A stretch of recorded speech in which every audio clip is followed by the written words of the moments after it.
Yes, Mr. Havid, do you have any mic going on?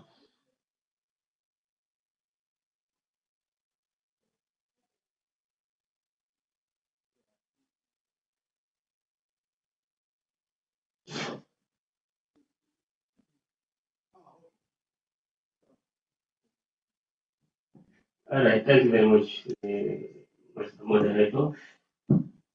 I have few questions here, but then the first one I will take will be the issue of last mile connectivity, where we are full of 100 gig on our bandwidth, upgraded over 100 gig, and yesterday the GSC director said it's like we have a five-star superhighway coming to the country terminated to a coastal road highway. So my question is, what are we doing to make sure that this coastal road highway is expanded? We are aware that the traffic, according to him, the consortium is on a shared basis, where technically I would say about 49% of that shared basis is directly or indirectly owned by Gambia government through Gamtel, Gamcell, and the 19% for the Gambia government. So, and this seems to be about less than 15% of the customer base.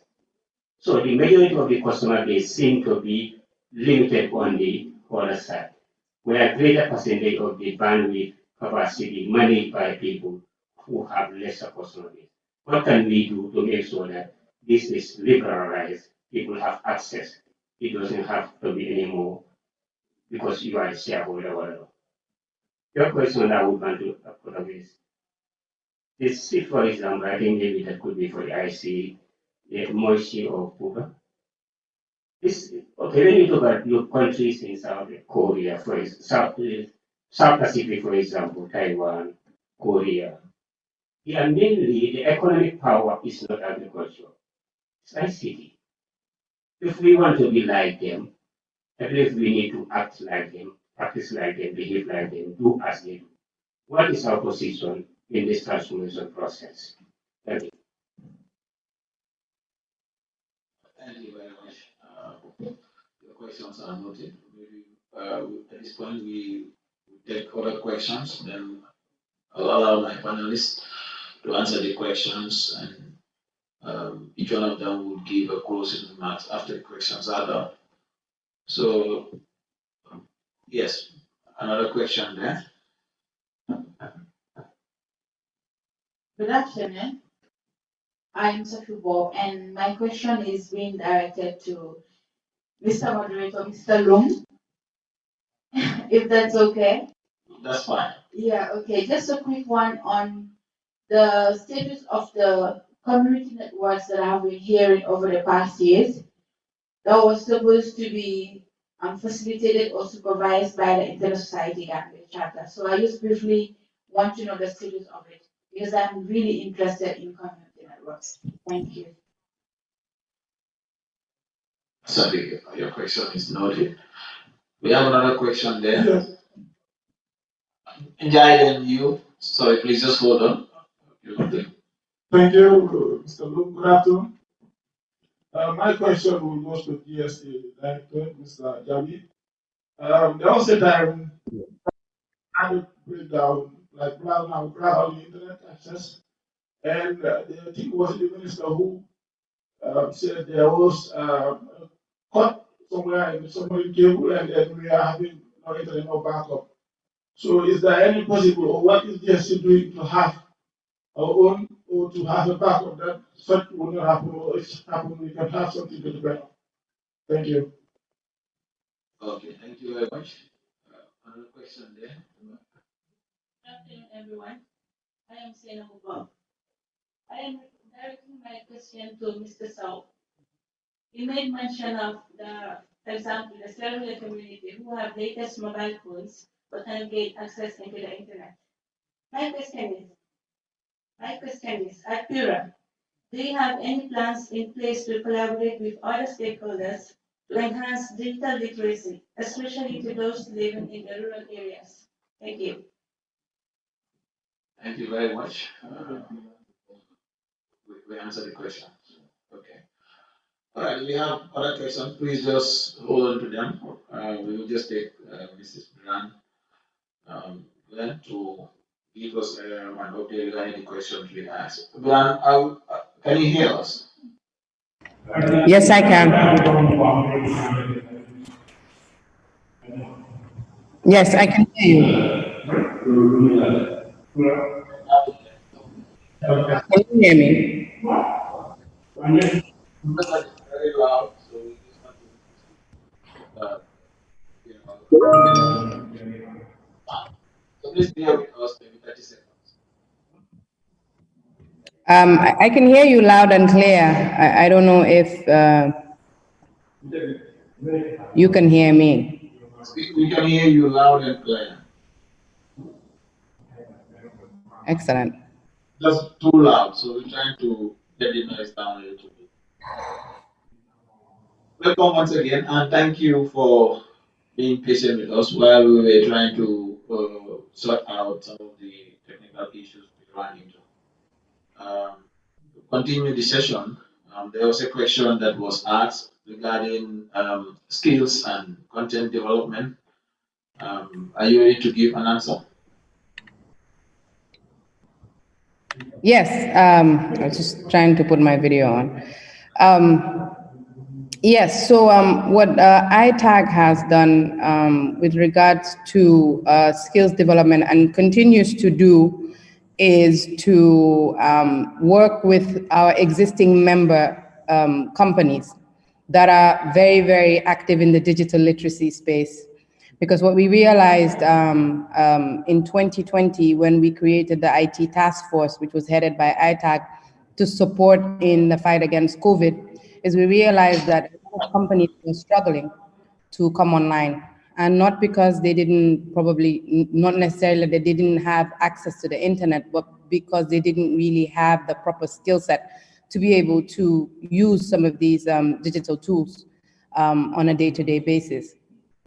And what we had then decided to do as an association is that we would work with our existing membership base to see how best to improve on these skills, both targeted at the private sector through business support organizations like the Chambers of Commerce, the Youth Chamber, the GCCI, the GWCC, but also targeting the public sector. And I'm happy to say one of the things that we were able to achieve with the help of one of our panelists there was that the MD of GSC, Mr. Jabi, we were able to organize with the support of MOICI, was to organize a workshop which targeted the National Assembly members on digital literacy skills. And just the importance, not necessarily digital literacy, but just the importance of technology and a whole, I would say, overview of the tech landscape, the challenges that we currently face in the tech ecosystem. And what that gave birth to was really the need for augmentation of digital literacy skills in the public sector. And I'm happy to see that one of the intervention areas that the World Bank has on its Digital Economy for Africa initiative is digital literacy. And I think that's a really critical pillar for the public sector. I worked in the public sector for 3 years, and in my personal opinion, I think a lot of the challenges that come with deploying systems, for example, like the IFMIS, I worked on the IFMIS project. The biggest challenge was uptake from the users, and most of it was simply because of the lack of digital literacy skills. And there were obviously change management issues as well, because what we fail to realize is when we roll out these big projects, it's not necessarily that people don't have the skills, but they're not ready to change. They don't want to change the way they do things. They want to stick to how they used to do things. And these are all part of making tech projects a success.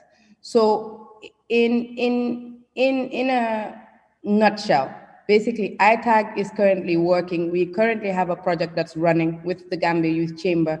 We had one with the GCCI, and we're also working very closely with the ministry to see how best to support them on this intervention area of digital literacy under the Digital Economy for Africa project, to see how best to give both our input and also help when we get to the implementation stage of really impacting on digital literacy skills in Gambia. In addition to that, we are also working with tech hubs to see how best to also support not only the tertiary institutions, but also secondary schools. I know for sure that Mr. Ponslet Ileleji is doing a lot of work in that area by reaching out to secondary schools, and some others, so many other tech hubs are also doing the same in their quest for corporate social responsibility, in really trying to ensure that digital literacy is embedded in our curriculum. So maybe I would be interested to know, unfortunately we don't really have someone from the education ministry here, but it would be interesting, I would be interested to know, possibly maybe at the level of MOICI, if there's somebody that would be able to shed some light on this at the end of my presentation, to really, we would want to know what level we are at in embedding digital literacy in our school curriculum at the lowest level of even the primary schools, because I am aware that at the level of the international schools, children as small as 5-6-year-olds have access to these tools, and they are exposed to some of these platforms.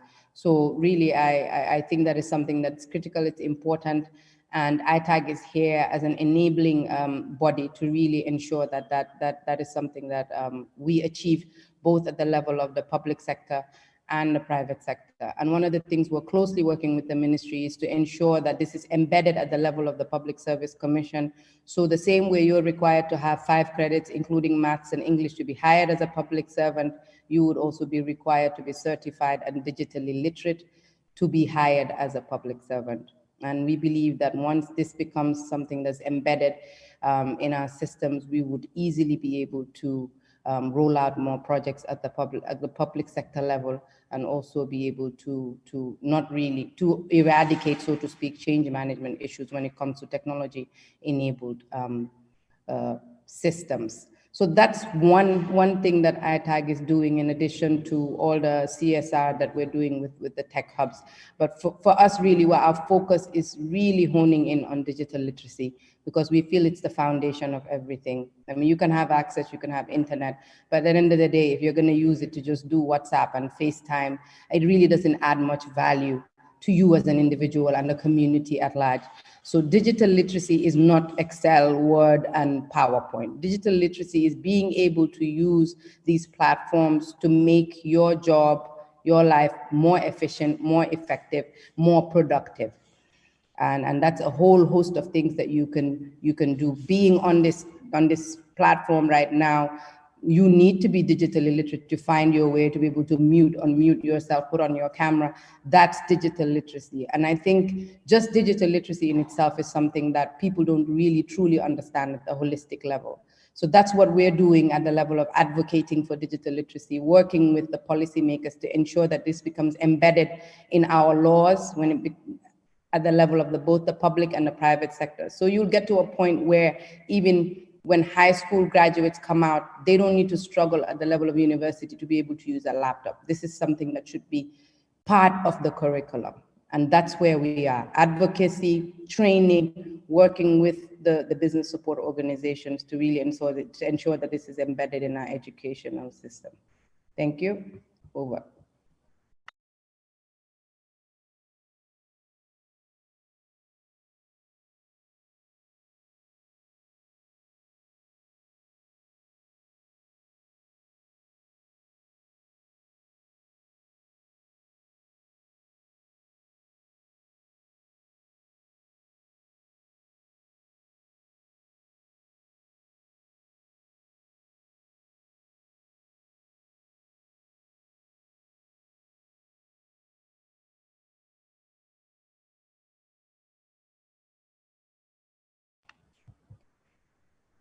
I'm sorry to interrupt you, Lang, but I can't hear you at all.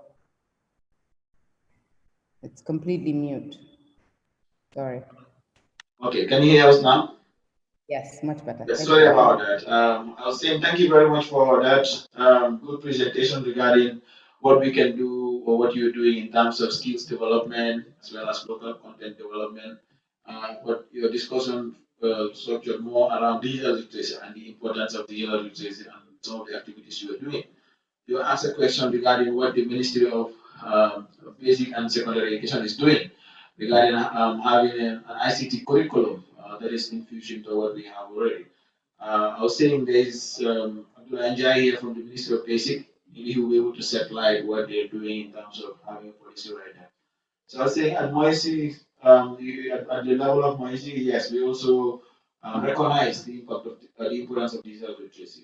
All these great ideas we have, we cannot really transform them into realities if, most of the citizens do not have basic IT literacy skills.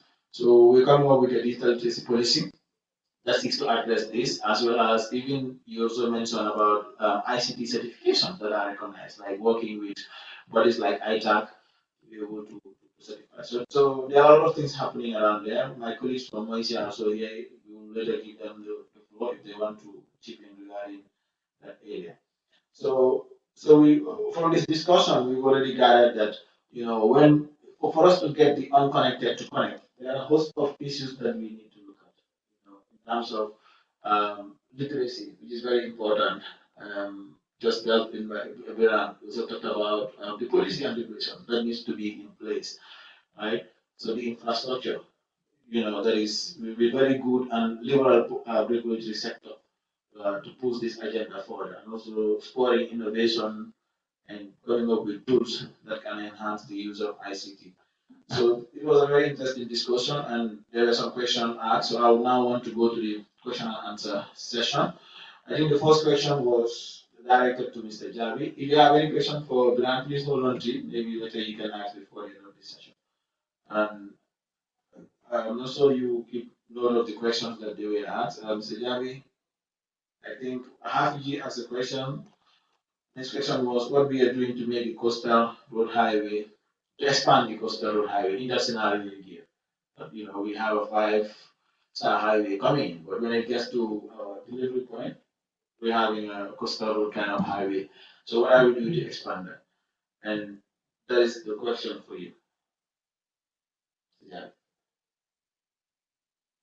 Thank you so much. And the second question came from the gentleman on what should we do to make sure that there are no further network failures like we have gone through in the past. I think let me pick with something that very important, because that actually also has something to do with the issue of how do we make sure that these resources we are having at the GSC level actually permeates through for access by almost everybody in this country at a reasonable cost. One particular issue, I just want to link it, is what Biran rightly said, digital literacy. I just want to say to you that Ministry for ICT actually came up with almost 9 different strategic plans. And then I had the opportunity of being part of the development of some of those strategic plans, one of which is the Science STI strategy, or technology-enabled education strategy, all in one. So the STI part is the science, technology, and innovation. This strategy is actually based on the African Union's own science and technology strategy, which was signed. It's an agreement signed at the African Union level, and Gambia is a signatory to that agreement, where the commitment baseline is every country shall put aside at least 1% of the GDP, or at least the national budget, the GDP, for science, technology, and innovation. Among other things, it includes digital literacy. If you look at our close neighbor, Senegal, It's almost very close to 0.7 to 8% of their that GDP they allocate for that digital literacy. Kenya and South Africa are very close to the 1%. And I think we have signed it as a country. I think this is where one of the areas where we can actually raise the money and then use it. And then this is something that should be at the level of the parliament. This is something that the government of the Gambia has signed. I think the responsibility now would be for the key stakeholders like MOICI to be following this thing very critically. And the strategic plan that is developed and adopted possibly have outlined a number of measures where we can actually enhance digital literacy.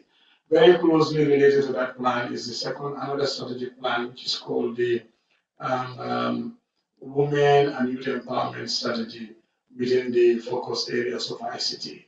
I think the ministries also here, they know something about that because it's a plan that is with them, where the implementation would be in collaboration with the other relevant ministries for women affairs, youth, as well as that of higher education and basic education ministries. This is just to tell you that those efforts are there, only that you need a lot of capital, you need a lot of money funding to be able to implement the very objectives within those strategic plans. Having said that, I think the question I would last address, since I was last question as the last one, and go straight to the question on future stocks. How do we make sure that what plans do we have on the ground to make sure that those things do not happen? Now, remember, maybe you don't know, but there is a fiber connectivity from Dhaka to Banjul, the Gambia, crossing the southern border all the way to Casamance. This fiber, in the Gambia's case, we call it the cross Gambia cable. With how many pairs, I don't need to tell you, be it 70 or whatever fiber pairs. How much of that is being used today? And please be very patient with me on this. You have 12 pairs for Gamtel. You have 12 pairs for Sonatel in Senegal. You have 12 pairs for what they call mutual use. And it is so that Senegalese traffic, Sonatel gets traffic on this fiber. And there is a contract that they have signed. On this contract, the summary is, and it's a hot issue, if the operators in your country, in this country, our country, would want to send traffic because we don't want any disruption, if there's a problem at ACE, automatically we are on that. You need to have capacity. Sonatel would most probably give you the usual five, the capacity they would give you normally, in fact, is something that they would scramble with because of the cost issue. For something that on the ACE level that you can pay a few thousand, on that capacity you are using on that cross, operators will be asked to pay very close to 40,000 euros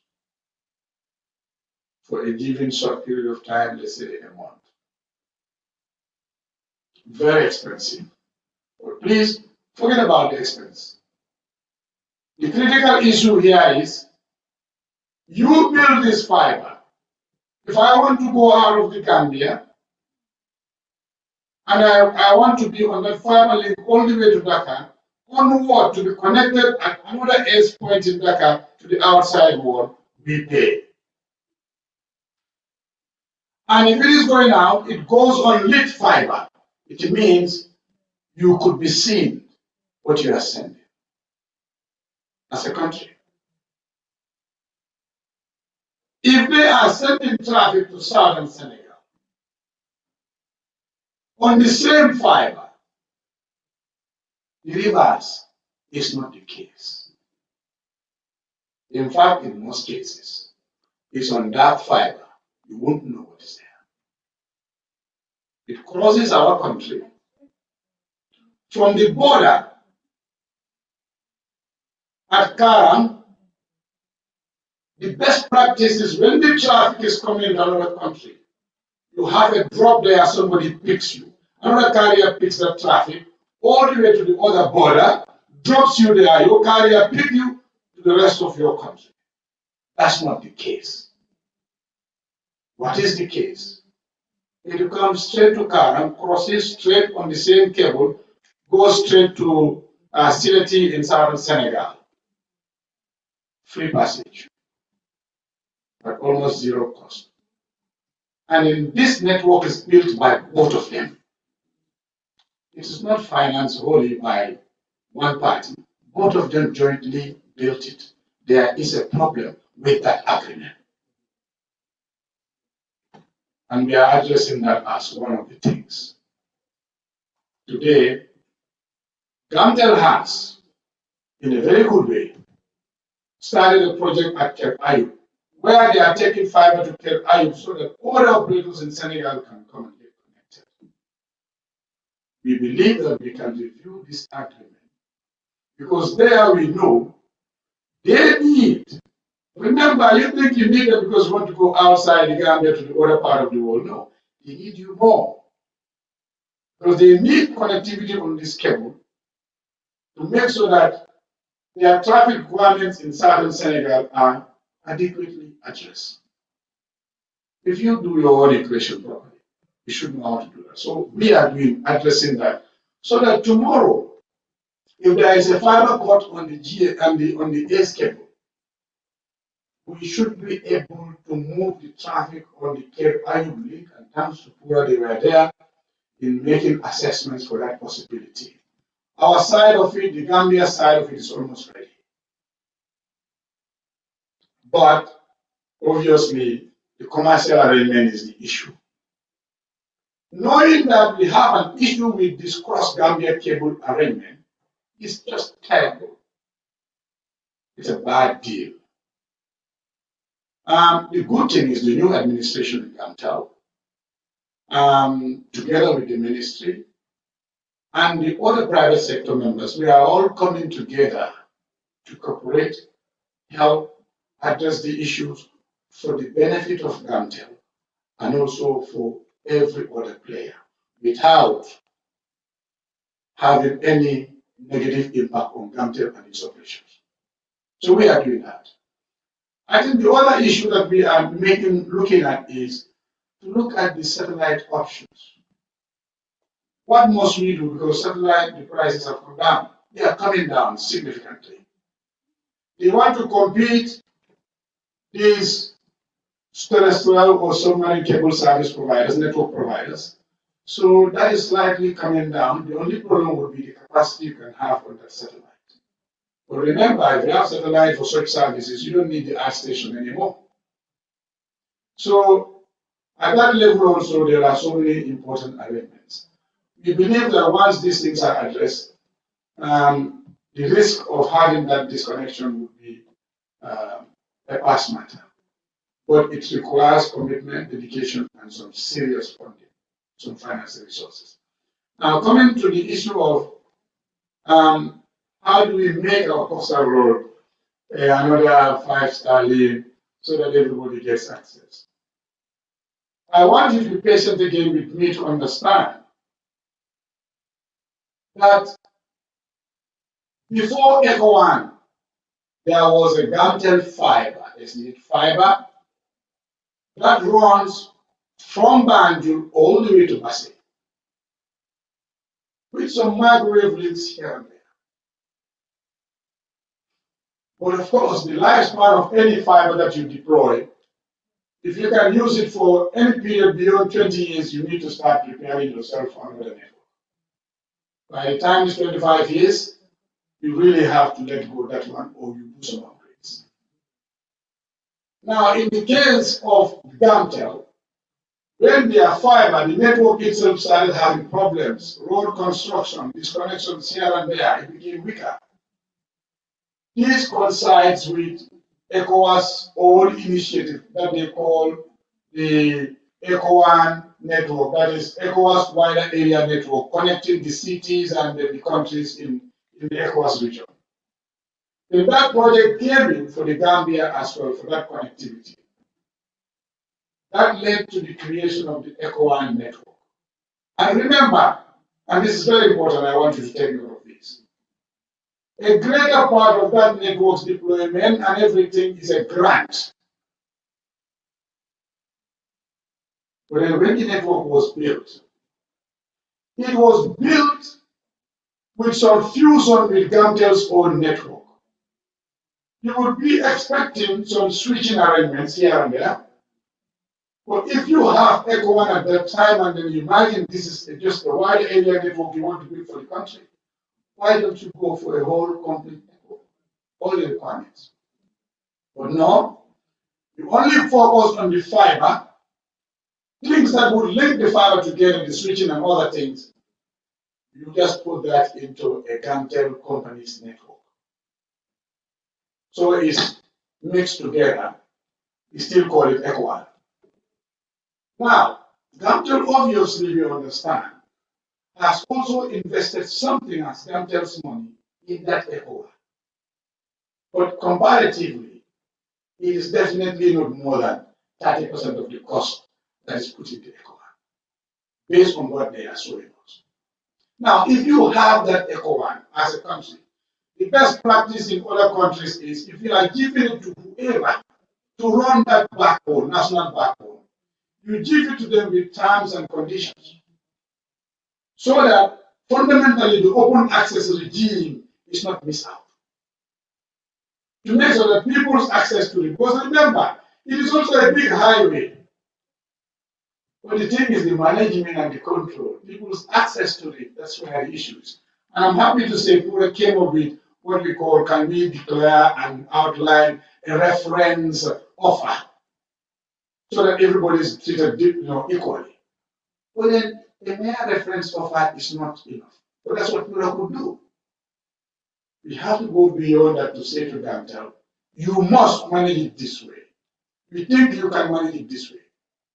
And when they are doing it, what do you expect? The other operators who have invested heavily in the microwave links, you want them to stop that microwave links they have already created. You have your African, you have your two cells and the like, they have invested in those microwaves so that they can carry their traffic. You want them to stop that and get connected to the better connectivity, that is the fiber. If you want them to do that, they have to understand that the return on their investment on the microwave is not negated. So it needs, or it requires, a great deal of negotiation, adjustment, some few arrangements, so that both sides can be satisfied. And I think it is very important we take note of that. But Gamtel too, while we keep saying yesterday, the management of the national backbone needs to be reviewed. If something is given to you as a grant, a part of it, and you want to apply a business appraisal model to that, to say, I want to recoup this investment within this year, so this is going to be my highest price or whatever, regardless of the reference offer. What are you doing? So my brothers and sisters, if grant is given to you, what business appraisal system do you want to apply to that grant?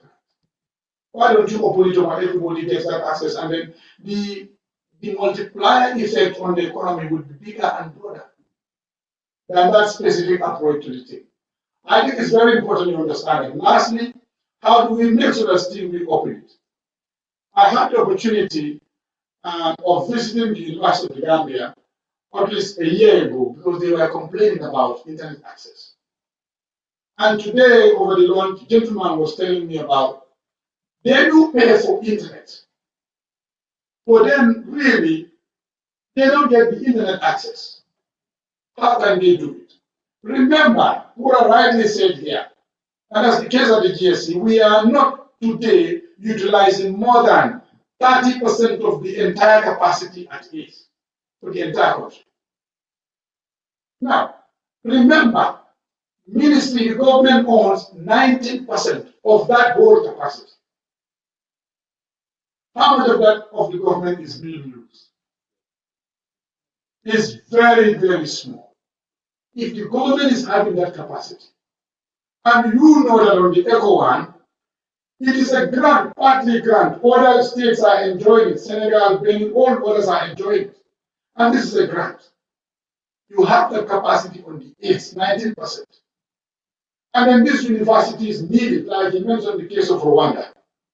They need this capacity, they need the bandwidth. What do? Why don't you go for a public-private partnership? Go for an ISP who would want bandwidth capacity. And tell them, come, we will give you this capacity. We'll go to those universities and provide them at this cost. But you also yourself, you reduce it yourself. This is going to be the benefit for you in return. At the end, what happens? It's a win-win situation. That ISP will have bandwidth capacity for their business, but for the purposes of the university, they will make sure that is highly subsidized, so the government doesn't pay anything to them. What is in between as the consideration is the bandwidth, is the capacity. These are things that could be addressed in these things so that we don't have those limitations. But I think it's high time the discussions continue. It's a very long question, but these are some of the measures we are currently addressing. Thank you. Thank you, Mr. Javi. Clearly, answering all those very important questions. So we head to Mr. Saul regarding the question that was asked in terms of what is PURA doing, right?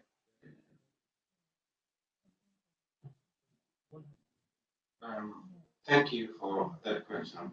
I want to begin by saying that at PURA, when we enforce against any of these operators and they pay their fines, PURA does not use these fines in our daily operations. Now, the question is, what do we do with this money? We don't give it to the government either. We give these monies back to the communities.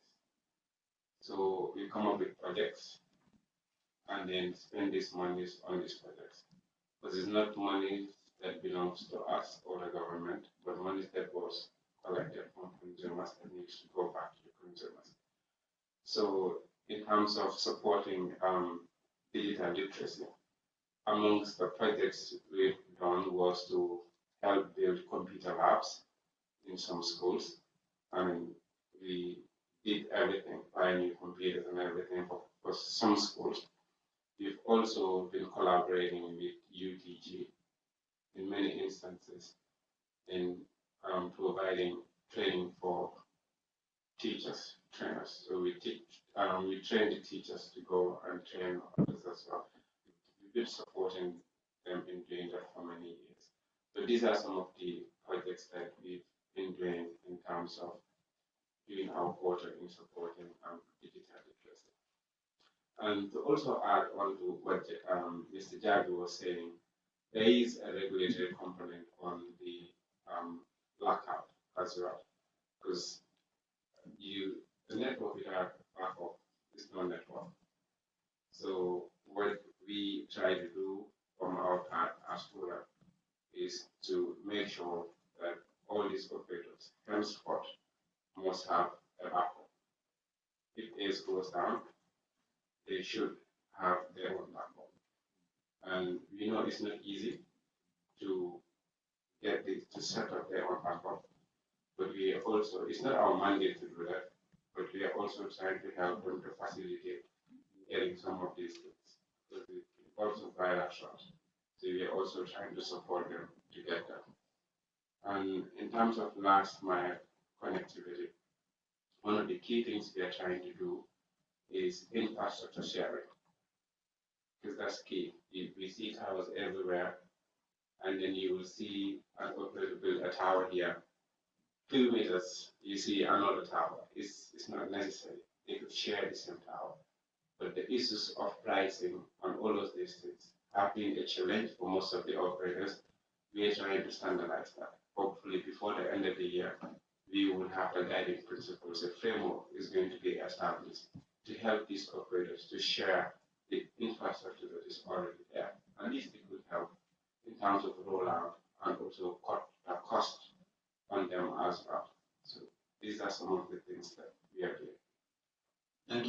much, Mr. So. Ladies and gentlemen, we've actually run late into this session.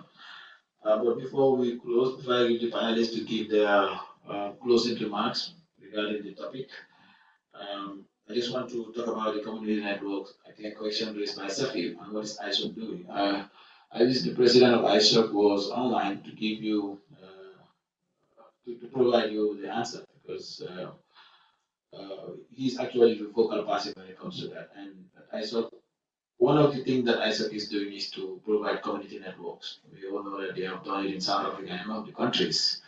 So Gambia as a nation with an ISOC chapter, we thought this is also necessary for us to write a proposal to ISOC to have a community network.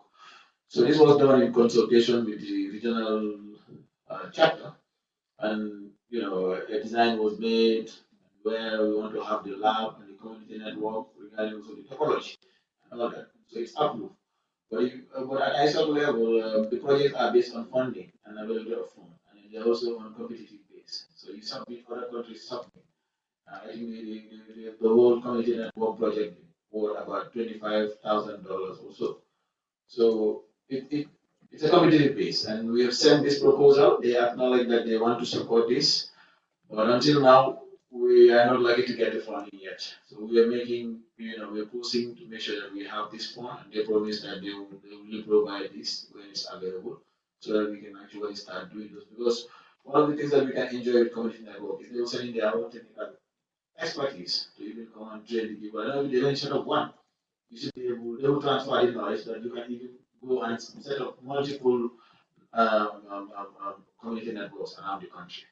So that is where we are now, and hopefully with the involvement of the stakeholders and you, we can actually push that agenda. Thank you. So I'll just hand to the distinguished panelists just in a minute, please. To wrap up, your take on connecting the unconnected, where we are and where can we move. Just 1 minute to close the session. Thank you. Yeah, thank you, Mr. Loom, and it was a pleasure to be on with you and learn a lot about what's happening on the ground. But I think I'll just emphasize a few points. One is resiliency. I think we really have to look at resilient structures, and that's going to the government, who's a main UNDP partner, but also the private sector. Second, I think the emphasis on digital literacy. And then the organization doesn't just have to come from the public sector or from the international community. I think like the community network structures that I talked about, I mean, there's even an example with Facebook community circles and these kinds of platforms. You yourself can just take initiative, and I think that that's where it starts. And where that segues to last and finally is just really looking at different models like public-private partnerships. I think that's the way forward. A lot of times I feel like in developing country context, we count too much on the public sector for innovation, but in most other places, the starting point is actually the private sector.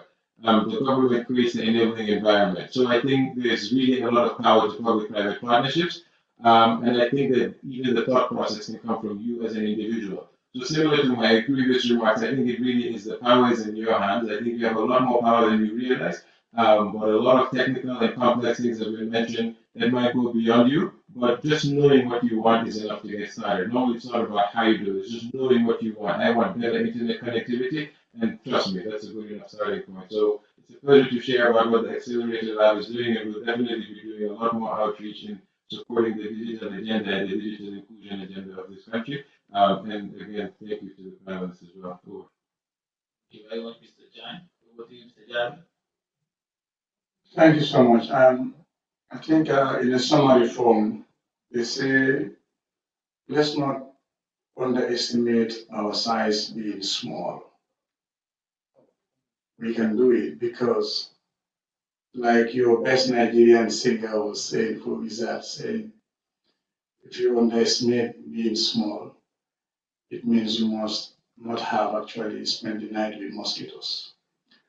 You don't understand how being small can be really something else. Meaning that, please, we need to start it from top. Let's not look at ourselves as a small country, we can't do this. The mindset has to change. We need that top leadership. We need it to be embraced by all of them. Just like he said in Kigali, when the man wanted to do it, he would drag all the MPs and the ministers, either in a hall or send them out to read and understand that this is of value for the whole country. I think we can do similar things in this country. Very minimum positions. Very minimum. We have certain, level of requirements for ICT skills. I think that is fundamental. Number two, you can write these fantastic policies. You can write the best of the laws, and then we have them. But honestly, if the commitment to fund those institutions for them to deliver, they won't be able to deliver. And I think it's very important that those things are done. I agree digital literacy is key, it's fundamental.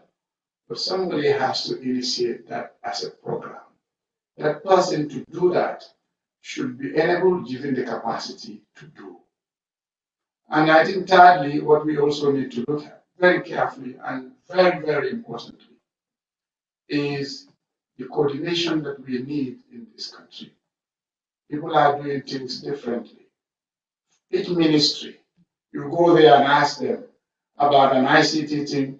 In fact, some of them don't even seem to realize that things they do, in fact, should fall within the mandate of the Ministry for ICT. And then you go to the Ministry of ICT, sometimes they won't understand that maybe their best customer, the best ministry that they can actually relate to, could be the Ministry for Youth and Sports.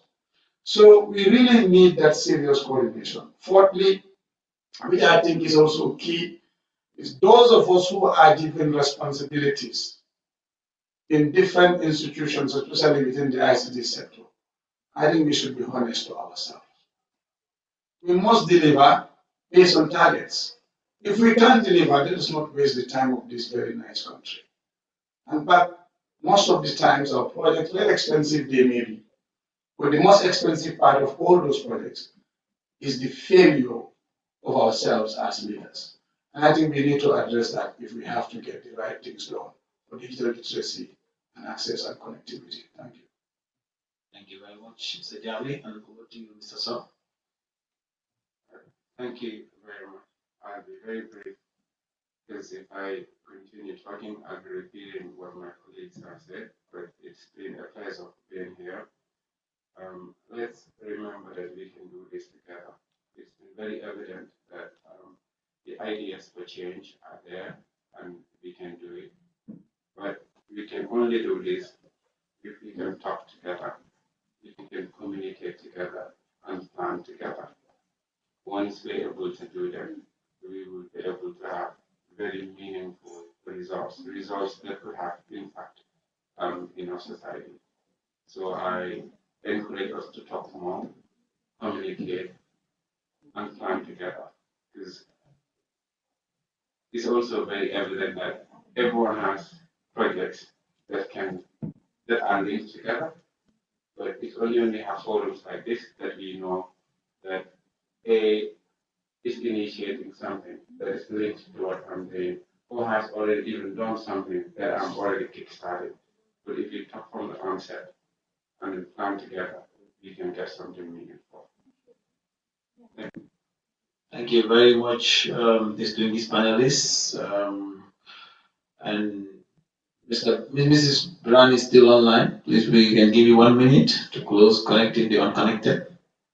Yes, I'm still here. Yeah, so for me, my recap would be one of the things that I couldn't speak about earlier was because I didn't have much time and we were coming back from a break, but I think I've spoken enough on digital literacy. So for me, the takeaway should be anyone that's listening is at the level of the public sector, we find a way to embed digital literacy in our workforce, because that will help us to really be able to ensure that when we deploy systems and especially tech-enabled systems, we will be able to have the uptake and a positive response from the users. Because at the end of the day, the system cannot run itself. People have to actually use the system. And if these people don't have the skill sets, the the rollout of that system will not be a success. So public sector uptake of digital literacy, embedding it in from the word go when you're hiring people. Private sector, the same. If there's a way we can standardize digital literacy to ensure that everyone that comes into the workforce at whatever door you're entering, whether it's public or private, you have these skill sets readily available. And that means also supporting these training institutions that are providing these skill sets, that are doing these the digital literacy trainings. But one of the other things I wanted to mention, which I couldn't mention earlier, was someone mentioned community networks. And I wanted to speak on it, but I couldn't really put my hand up because a lot of other speakers were speaking on in line. But one of the things that ITAG is also doing right now is reaching out to our membership that are currently working on Wi-Fi hotspots. I mentioned it yesterday in my intervention as a panelist, because I believe that that is also a good way to connect the unconnected. Internet is extremely expensive. We all know what the challenges are, infrastructure cost and all these other things. But also one of the quicker ways that we can also ensure that people who need this access have that access is to support businesses that are already in the community Wi-Fi space, to see how best to, whether it's from the donor community, whether it's from the public or private sector, how do we support these businesses to be able to create or provide affordable internet for largely densely populated areas. So for me, that really those are the takeaways. Thank you for the platform. Thank you for the opportunity. And we look forward to more discussions. Over. Thank you very much, Brian. Always ready to participate and add a lot of value. We appreciate your time and all the patience staying there with us. And to the rest of the panelists, the participants, both online and here, we're grateful for your time and bringing up that interesting discussion. So I'll just end with the words of my distinguished panelists. Let's communicate. Let's talk together, and then let's plan together. We can achieve. Thank you very much, and that's the end of this session. Thank you.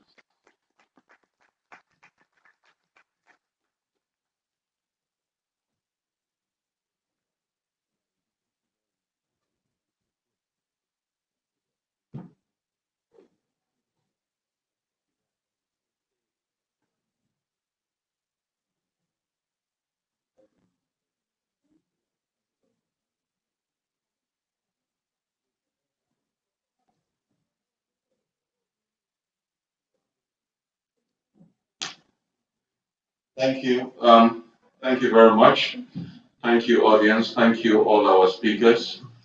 We are coming to the end of the 2 days of intense debates. We started off with our Honorable Minister of Information, Communication and Infrastructure, Honorable Ibrahim Asila, giving an opening remark. We started with our main team, Digital Inclusion and Access for a Resilient Gambia, and we have ended with connecting the unconnected.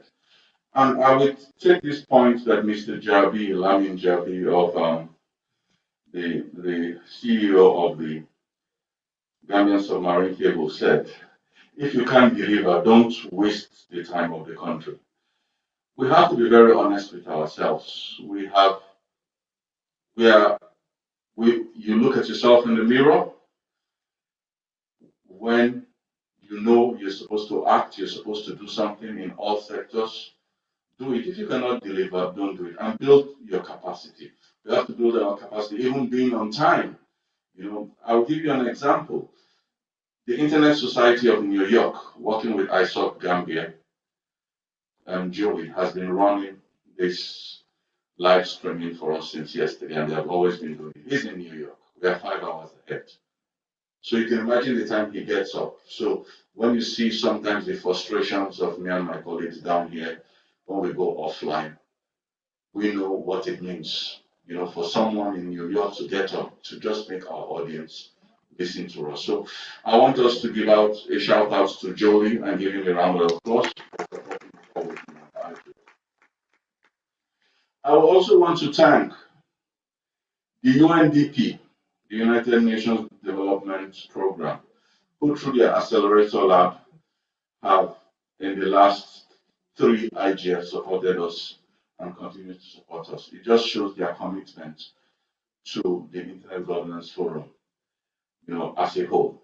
It's very important that development partners are in this together with us. We cannot do it alone, our development partners. And if our development partners see the commitment of people in the country, I think we'll achieve more. And the most important thing again is that if you look around, we have a lot of young people, a lot of people under 35 in this forum.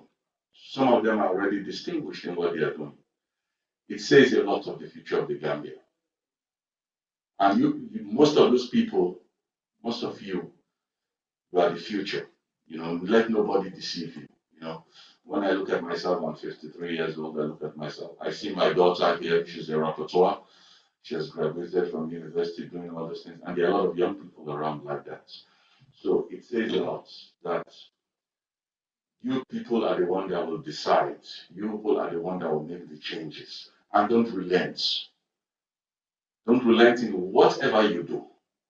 It's very key. It's very key. Multitask, do a lot of things. We have great minds. We have brilliant minds. We might not have complete the enabling environments to do what we want to do, but we shouldn't give up trying, and we shouldn't give up exploring.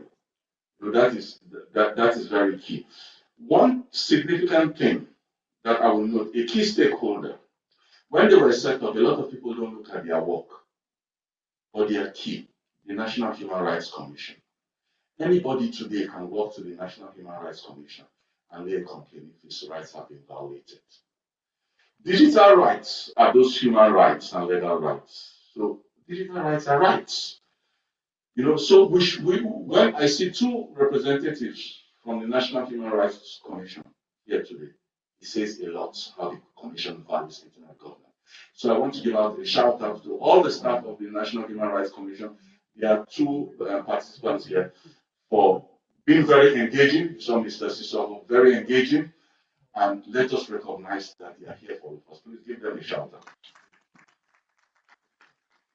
I will also want to thank my co-resource person who made sure that pushed our chair. Sometimes our chair, Adama, she'll be wondering what is happening. But Hadija Jawara has always been a go-getter. All the media you see here, she's a lawyer, she's a journalist, she's a digital rights advocate. She's one of those persons, if you're a young lady, you should aspire to become. She's all over the place. She's multitasking, she's in the World Bank, she's doing her journalist job, she's here. So those are people. Those are people you see that they are being behind the scene. You don't see their work, but please give her a shout out. Above all, Madam Birandong Gillen, our former chair, president of ITAC, my sister, she took time. She's been bereaved. She lost her mom some weeks ago. She's been bereaved, but she still took time to check on all of us, maybe making sure, things happen. God bless you, Biran, in all what you do. And may God continue to guide you as you look forward to doing more. I know you are bereaved, but God will be with you. And thank you for all what you do for Gambian children. Thank you for pushing the Gambian agenda with YEP. When YEP is a sponsor for the national IGF, it's because of Biran. She puts a case. So you young people don't disappoint her. Thank you, Biran. Thank you very much. To our chair, young, dynamic, she's learning, she's doing a lot of things. Adama Jallo, thank you. Thank you very much for coordinating, for being an example of a young person that can lead. And we really appreciate you. We will hassle you, we will disturb you, but it's something that is important. It's part of leadership. So thank you very much, Adam. To our young rapporteurs who are here, we have two online. Daniel De Conca, he's a volunteer with Joko Labs and Intern. He's from Canada, based in Portugal. He has been online. Cathy Van Bommel, also with Joko Labs, a volunteer in Canada. They are working remotely from Canada. Thank you for being online for these 2 days repertory and comparing notes. To our volunteers here, our lead volunteer, Nasiruddin, thank you very much. Madeleine, Teres, thank you very much. So Ami Njai, very fantastic. She came back from China with her master's, and they didn't tell her twice. She came back over the weekend and she's here in this IGF. Ami, thank you for running the secretarial printing things. So all the ISOC members, Halaji, Sise, who is having an eye issue and is in the account medical, and his team here, soon 5, and all those ISOC members, Gambia, that have been brilliant. Land, Bearing 2 Caps Ministry and ISOC, thank you very much. Amadou, but I can't say much for what you do for young people in terms of cybersecurity awareness.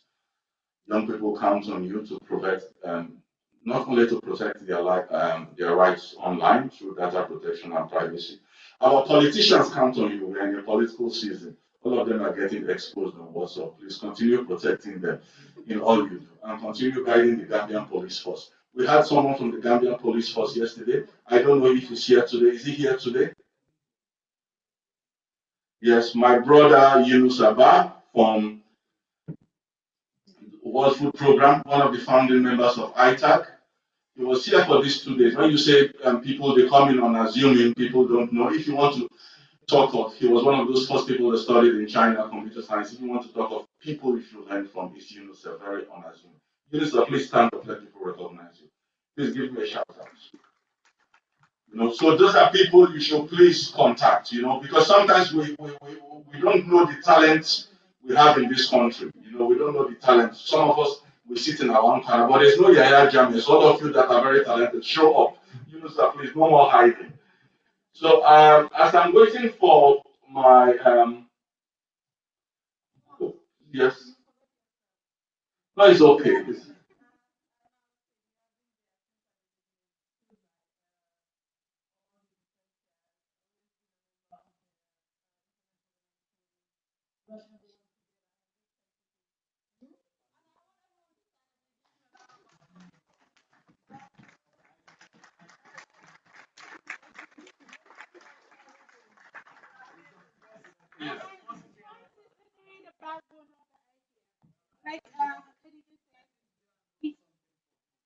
Okay, maybe you can read what Ram said on the chat box. When we say the success of the idea, we must mention them. I said, when we say a success to the IGF. Where's the mic? Give her the mic.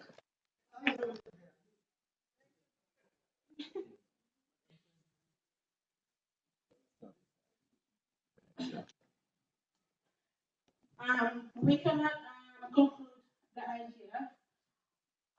All the previous IGF we have given funds his due gratitude for what he has been doing. Not just today or last year or year before last, but since inception.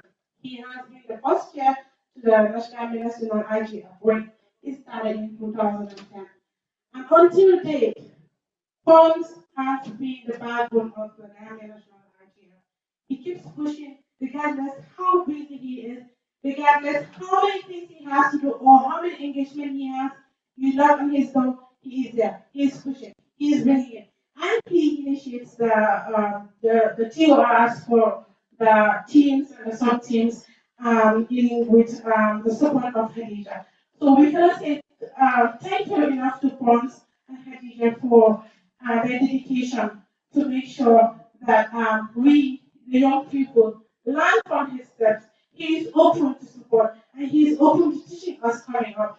And I just cannot say thank you enough once because I'm already getting emotional for all the support and for all the efforts he invests towards making coming out with good outputs for the Gambia at large. Thank you, Bonds. Thank you, Khadija.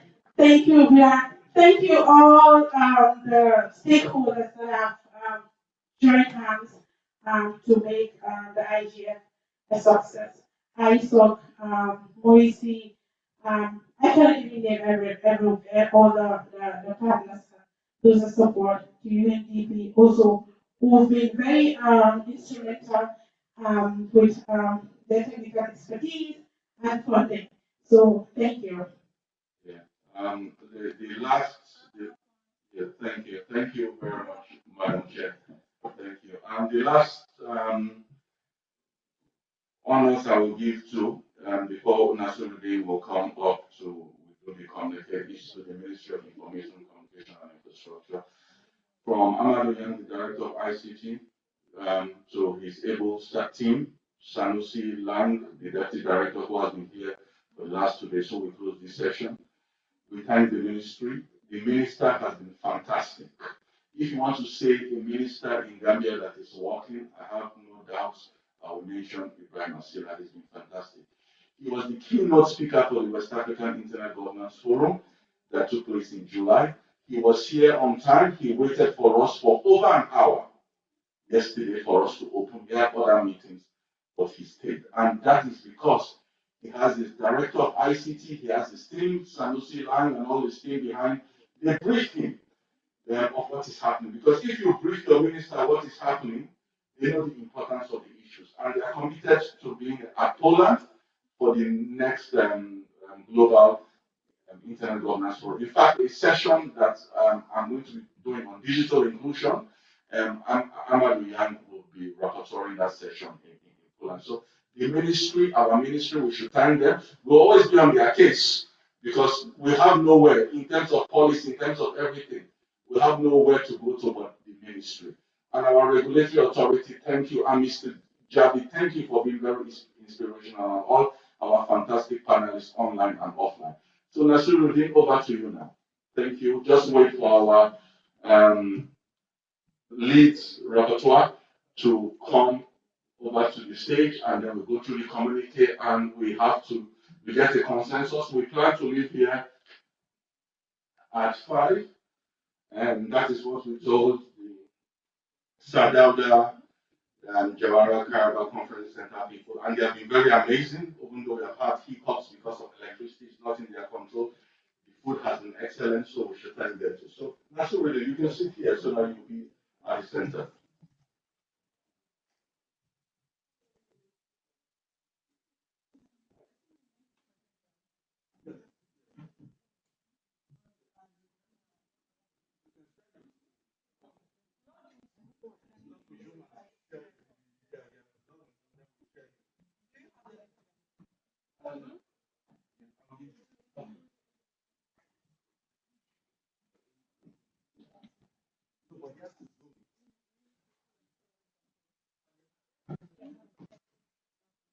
You need to. Yes. Yeah.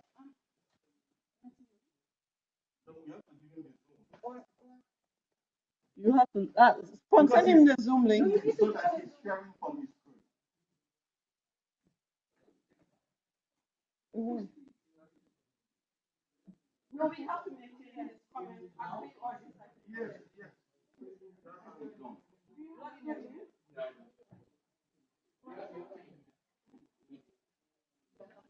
So let me just give you it now. 891. Go to Zoom. Go to Zoom.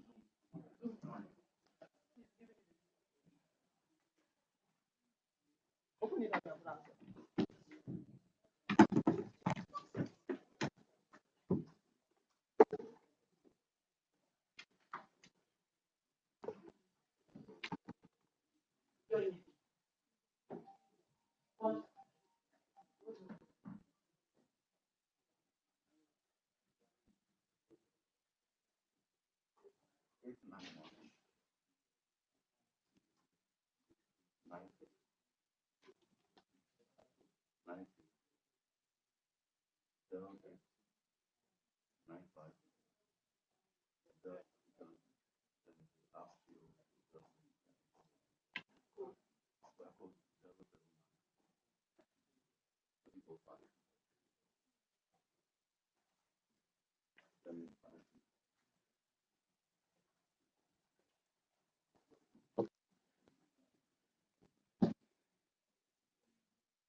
Okay, I've admitted you. I'm going to make you a co-host.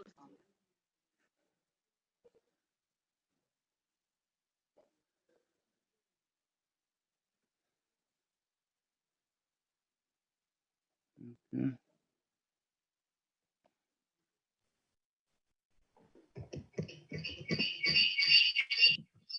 Okay. So you can share your screen now.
Good afternoon. Um,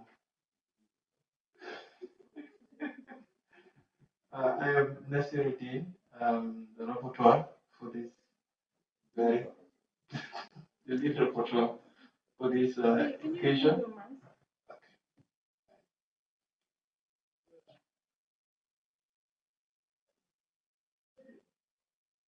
Okay.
So what will happen, Nasiruddin will go paragraph by paragraph. If in any paragraph people have objection to the text, they raise their hands, and we see whether those objections are good or are going to be accepted. If no objection, we continue, and then if everything is adopted, we go ahead.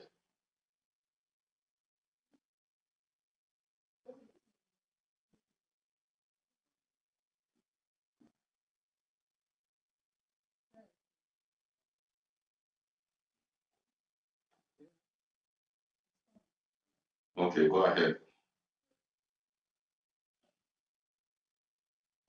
Thank you very much. Yes, so begin. The 7th National Internet Governance Hybrid Format to Gambia, Communique, 30th and 31st August 2001, under the theme Digital Inclusion and Access for Resilient Gambia. So the first paragraph reads, We, the participants at the 7th National Internet Governance Forum, held at the Sir Dawda Kairaba Conference Center, The Gambia, on the 30th and 31st of August 2021, organized by the Gambia National Internet Governance Forum Steering Committee in collaboration with the Ministry of Information and Communication Infrastructure, The Gambia. So, do we adopt this? No objection? Okay. So, we continue to the next paragraph. Recalling that this is the 7th session of the National Internet Governance Forum held in the Gambia. Recalling that this is the 4th National Internet Governance Forum held in the Gambia after a 6-year hiatus. And recalling that the 13th West African Internet Governance Forum in 2021 took place online from the 28th to 30th of July 2021 under the theme Digital Inclusion and Access for a Resilient West Africa, ahead of the Global Internet Governance Forum to be held in Katowice, Poland in December 2021. Any objections? Okay. We, the stakeholders at the Gambia's 7th Internet Governance Forum, agreed to the following. Now, under the main theme on the digital inclusion and access to Resilient Gambia, we agree, paragraph 1, that there is a need to bridge the digital literacy gap to ensure equal and gender-neutral accessibility. Any objections? Paragraph 2, that there is a need to install a second submarine cable to serve as a backup and develop national backbones. Any objection? Okay. Paragraph 3, that more hubs, free access points be created to help enhance accessibility.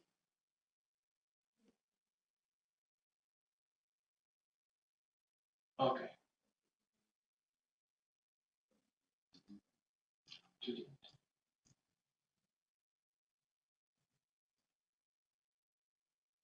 So any further inputs? Paragraph 4, there is a need for PORA to invest in sophisticated tools to be used for network mapping in order to effectively identify gaps in internet service delivery.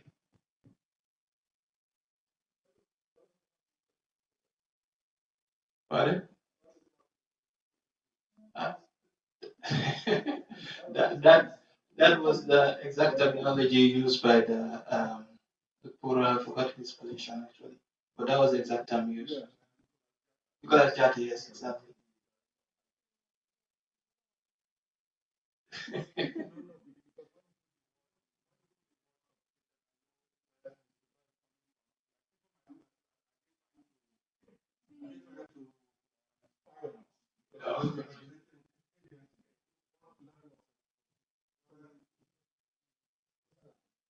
Specialized.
Well, from our notes, from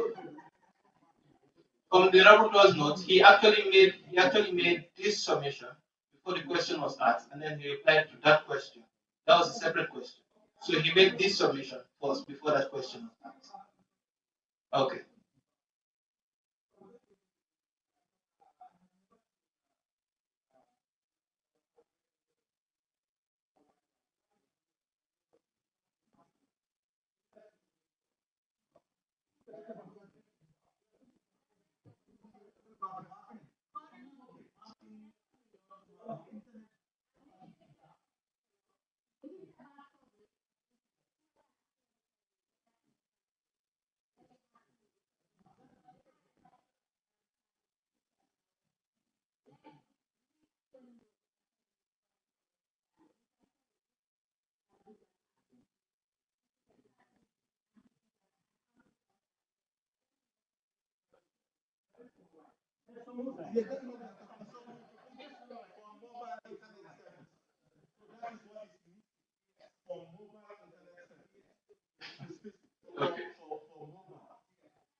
All right. So the next paragraph is the digital divide in terms of accessibility to the internet between. Yes, go ahead.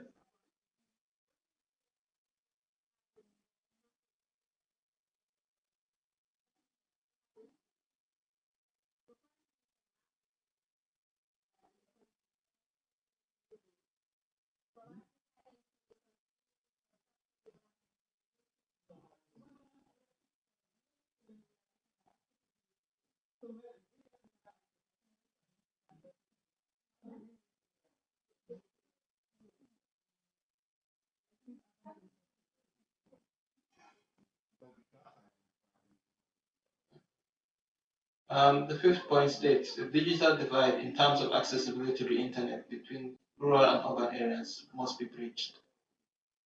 So, any inputs, objections?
So we maintain it.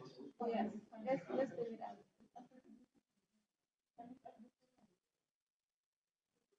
it. The sixth paragraph, there is need for the provision of adequate and reliable power electricity supply to promote internet accessibility. Yes. Any objections?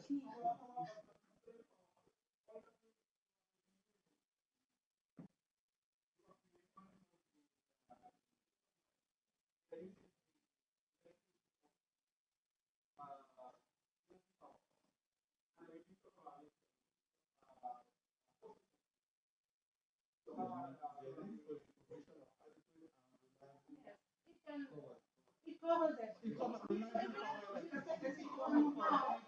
Yeah, we just want you to be adequate and reliable.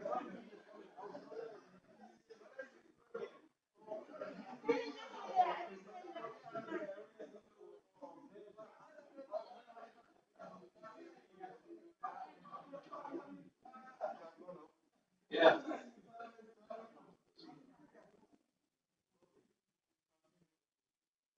Paragraph 7. MOICI should take steps to kickstart the Universal Access and Services Fund, provide internet accessibility in areas where private ISPs cannot and do not reach.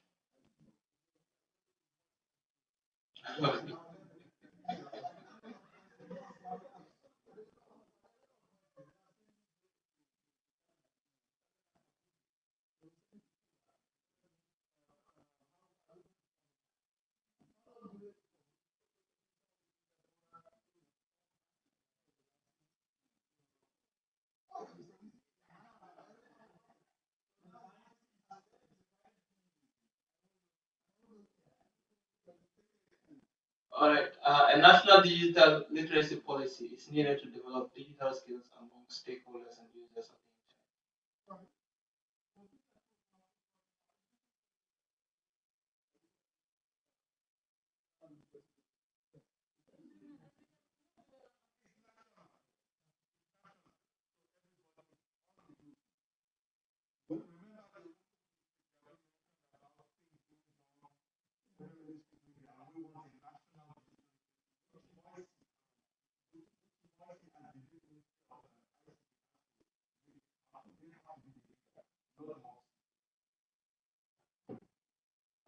Finally, there is a need to strengthen the legal and regulatory framework contained in the Information Communications Act of 2009.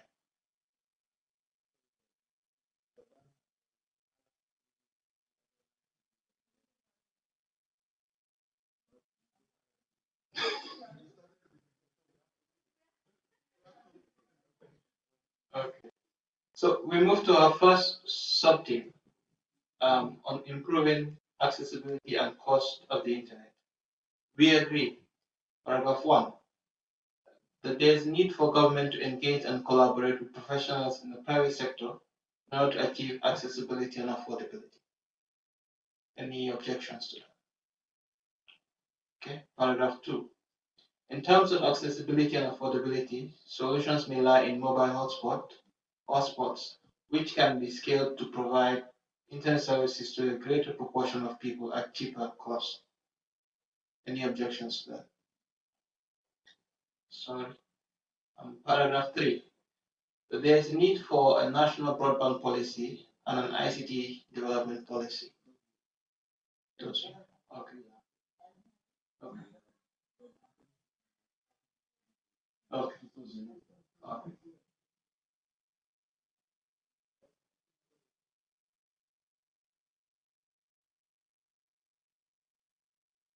I'll change the number.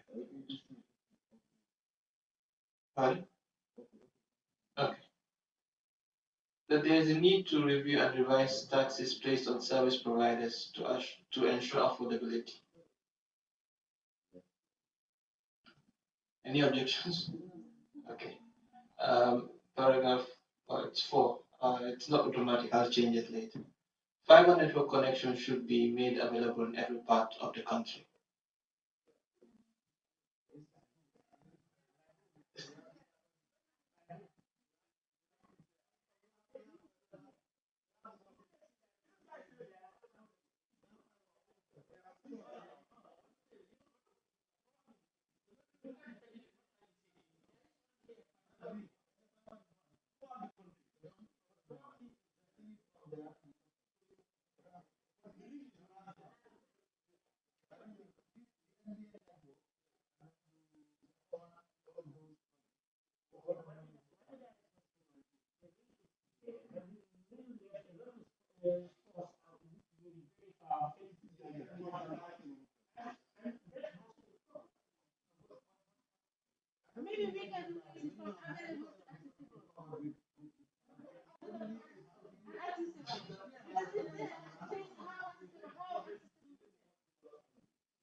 The final point is civil society organizations' intervention is needed to advocate for access and affordability.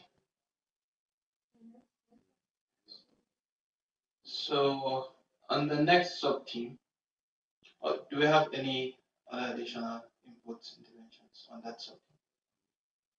On the role of the internet in building a digital economy in the Gambia in line with the National Development Plan, we agree. Paragraph 1. Every Gambian should have their healthcare records online from birth to death based on the small population size of the country. Okay. Paragraph 2.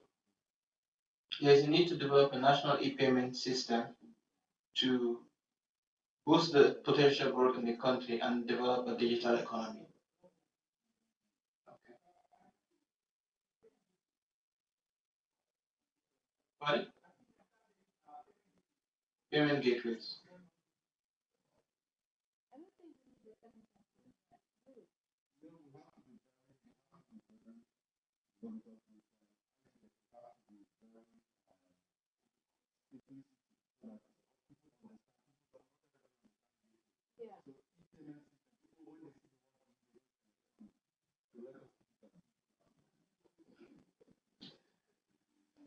Paragraph 3. There is a need for mobile money to be regulated by the central bank. That's already happening.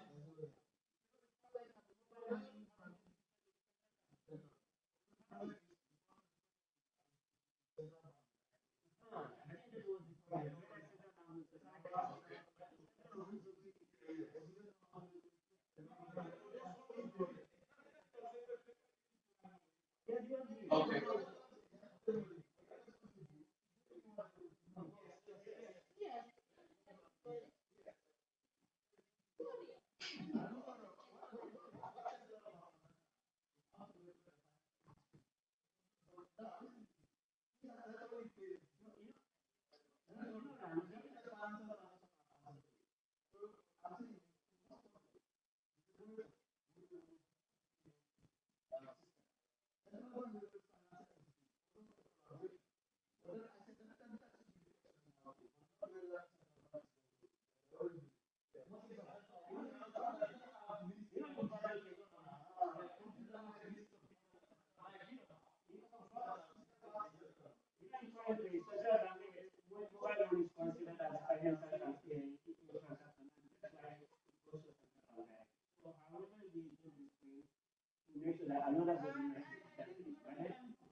More harmonized. More harmonized.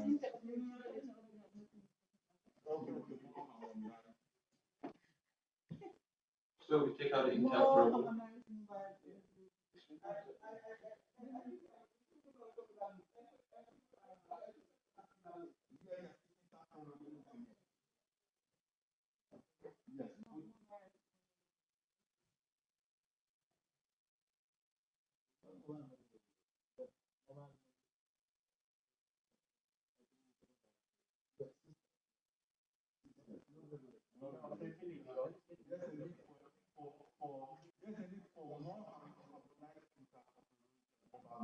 Ability.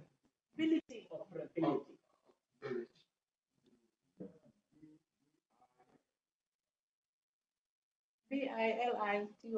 Yeah.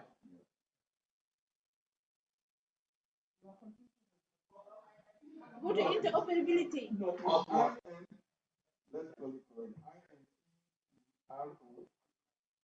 Yeah, yeah, that's it. Yes.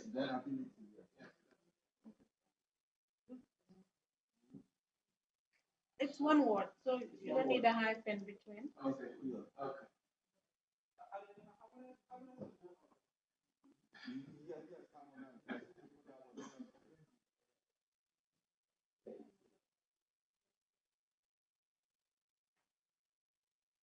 Remove the A for more. Remove A.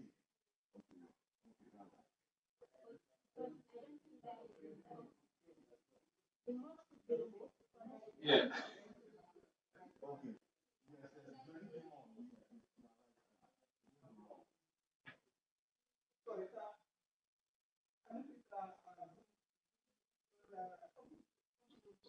Okay. Okay, sorry, let me see.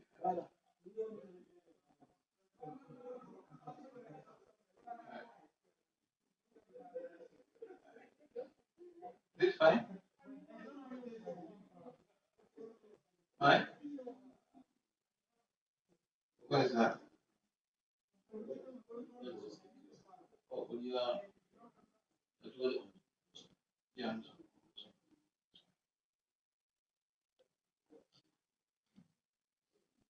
This fine?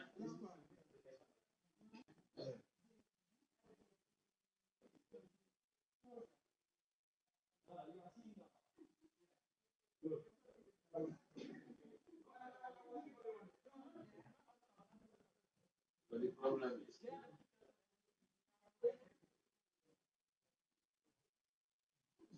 can you see now? Oh, yes. Just move it a bit on this side so we can see the whole sentence. Yeah. Okay.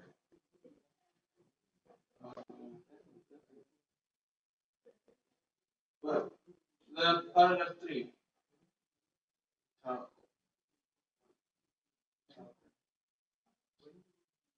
think there's an error with interoperability. Just click on the suggestion. Click on it and it will. Okay, I've chosen. All right, paragraph 4. Yeah. Yeah, the one, is it? Yeah.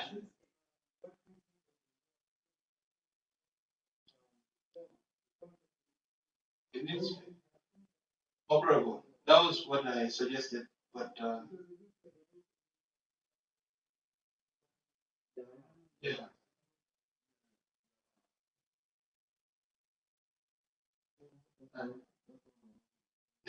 Thank you for that intervention. Paragraph 4. There is a need to invest in digital literacy in order to facilitate a digital economy. Any objections? Promote innovation among young people and developers to foster the digital economy. E-governance must, paragraph 6, sorry. E-governance must be promoted to ensure quality service delivery to the citizen. Any objection? Contribution? Okay. Paragraph 7. Data centers must be installed, maintained, and provided with adequate security.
On data protection and privacy in the Gambia, we agree that 1, there is a need for data localization in order to ensure privacy. Okay. Any input? Paragraph 2, there is a need to develop the capacity of the general populace on privacy and data protection.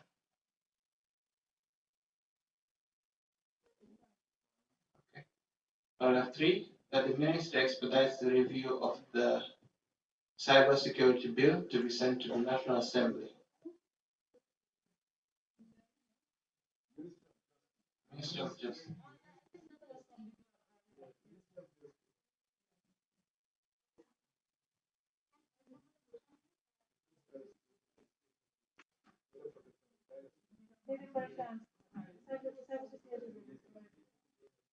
Okay. So, data protection and privacy. I think when we're looking at MOICI here, we should add MOICI. But we should, we are working in and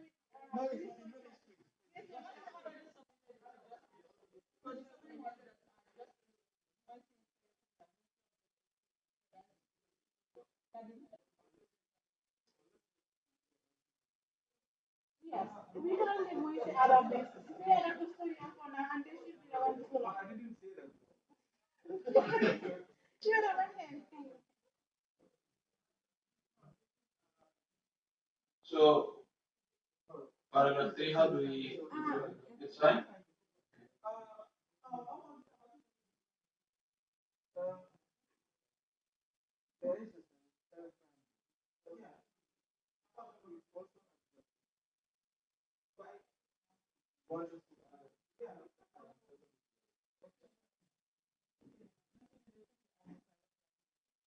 The Ministry of Justice should expedite that as well.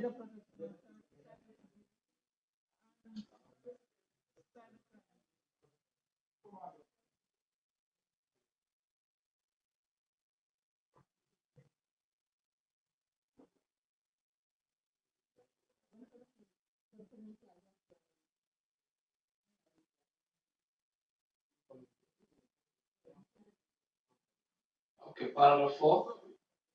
Yeah.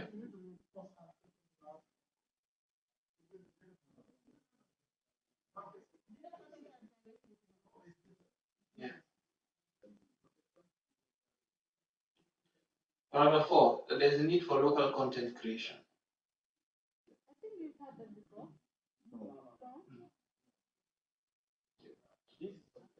Okay. So I think we're missing a few things. Fortunately, I was on that panel. We okay. Okay. Okay.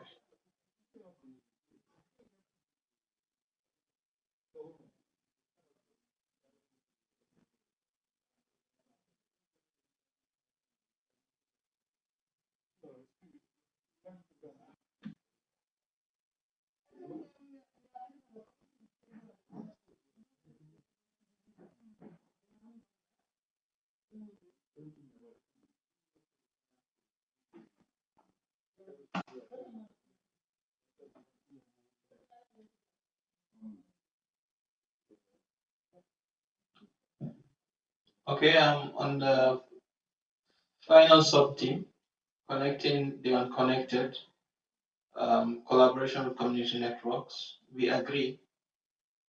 Paragraph 1. Policymakers who have to take up the responsibility of passing policies that will create an enabling environment for businesses.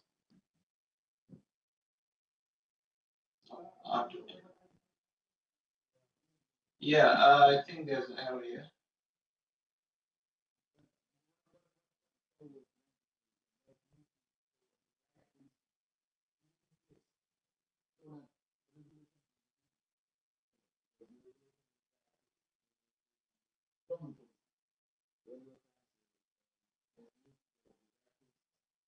Okay.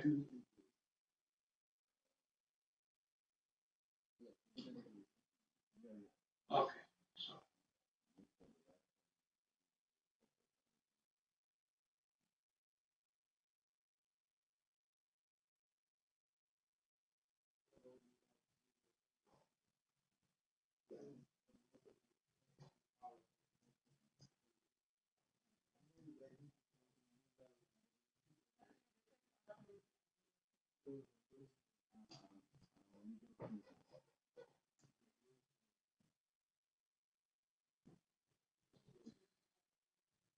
to is it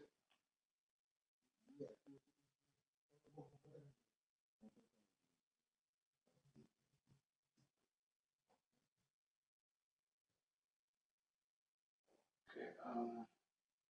Any further input? All right. Paragraph 2. Laws that will allow GSM operators to deploy services without the need for certain technologies should be encouraged.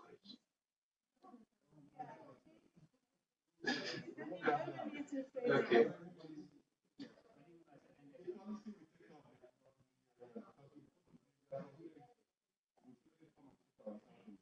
Okay.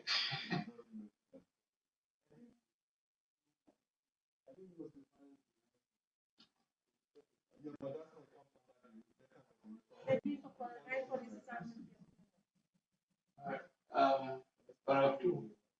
The funding of ICT and the budget granted to the ICT.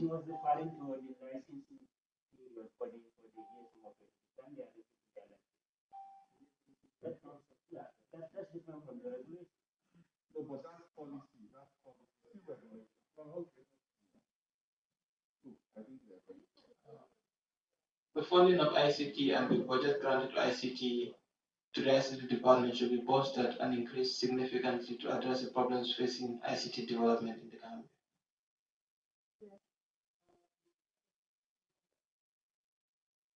Gambia. Thank you. Yeah. Capital expenditure and investment in ICT infrastructure by both the private and public sector should be increased.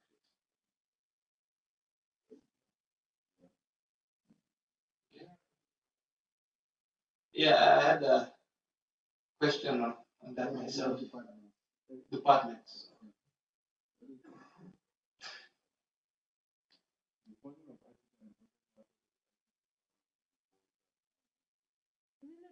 same as the third one. Maybe we can just add. I would say the private. of ICT and because we have an ICT agency that has already been approved. So it should be the funding of ICT, the establishment of the startup of the ICT agency. No, but this is just saying the funding. Okay, this is funding. This is the funding. Yeah.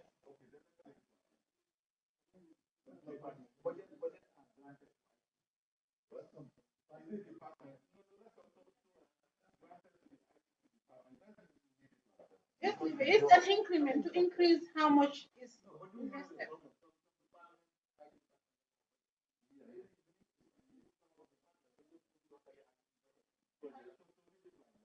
Yes, so it's okay.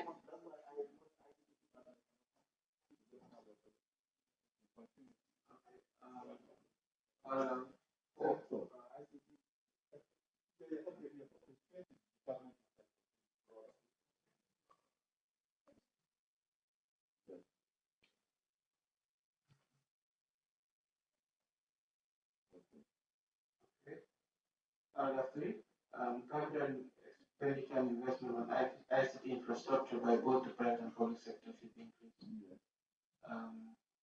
Paragraph 4, come up with a national network master plan which enables identify and addressing access gaps.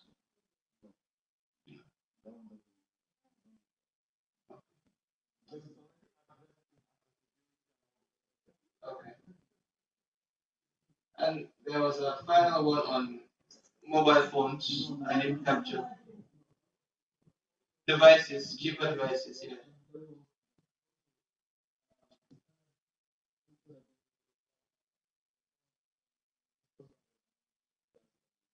Okay.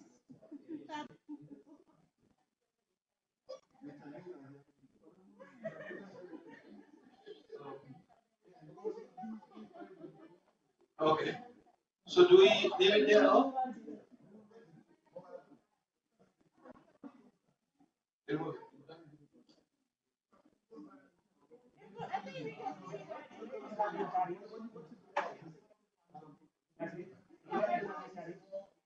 Tariffs? It's at the first part. The taxes are there.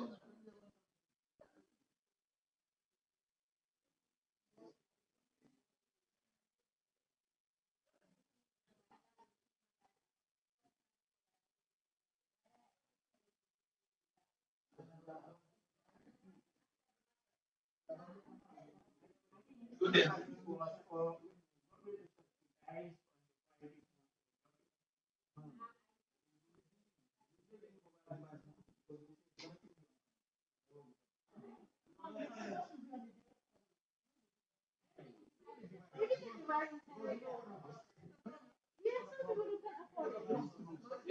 Yeah. The argument was most people access internet via the mobile phones, so mobile phones should be made. Okay. I can't see it on the word. So big.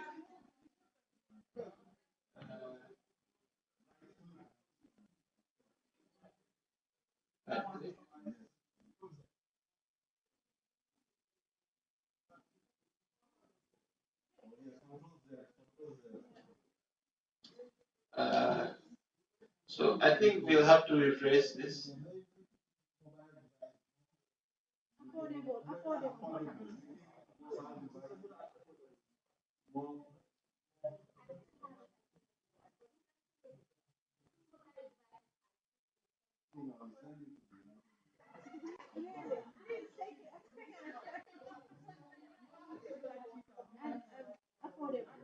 What?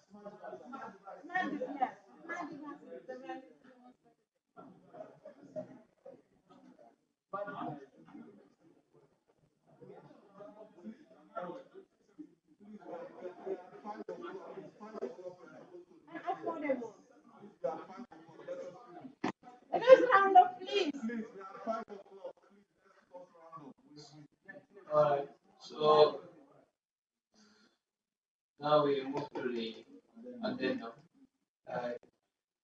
stakeholders agree to participate more fully in national, regional, pan-African?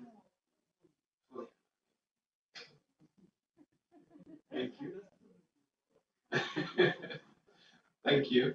And global internet governance fora,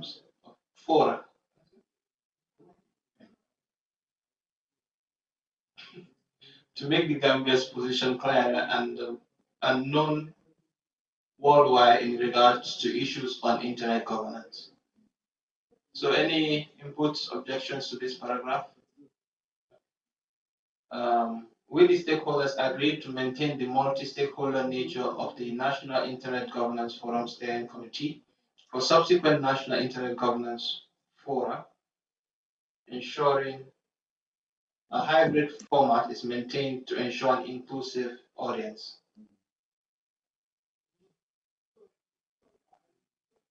Yeah.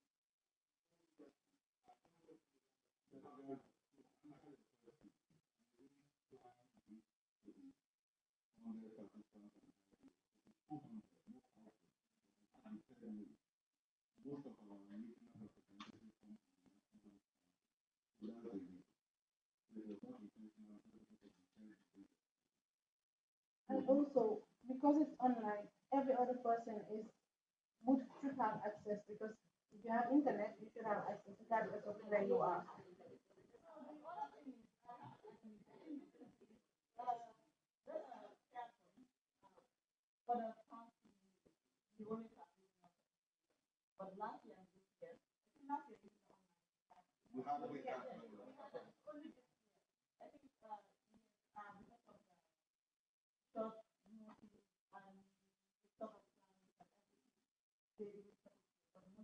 And funding.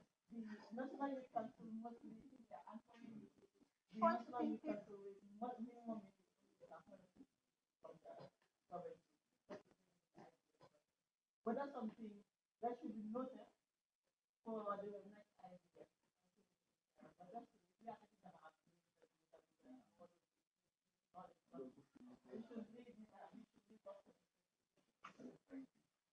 Thank you, Daud.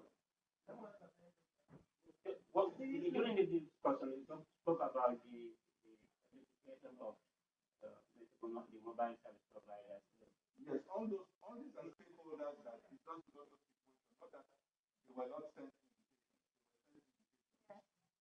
No, and through the ISP association, we don't send individual invitations. So the ISP associations have to nominate. And sometimes they will tell you that when Jabi calls, the Gambian for all of the most organized are shared. Are you understanding me? So when you see Mr. Jabi talking, he was not talking as just the CEO, he was talking on behalf of that company. You know? Thank you. The final paragraph here is the National Steering Committee, I think it should be capital.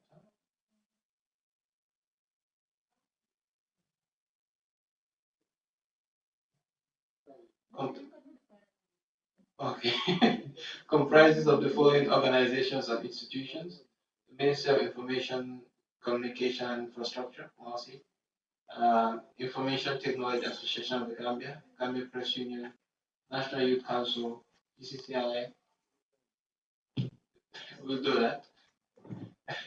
Joko Labs, Banjo, Public Utilities Regulatory Authority, the Association of National Non-Government Organizations, Internet Society Gambia Chapter, and University of the Gambia. Oh, there's more, sorry. Chicks. I don't know if I'm pronouncing it properly. Gambia Cybersecurity Alliance, Ministry of Justice, Serapunda Internet Exchange Point, Give One Project, and Gambia Cybersecurity. Let's mention twice. Oh, okay. Oh, Yeah, we have to have last but not least. Oh.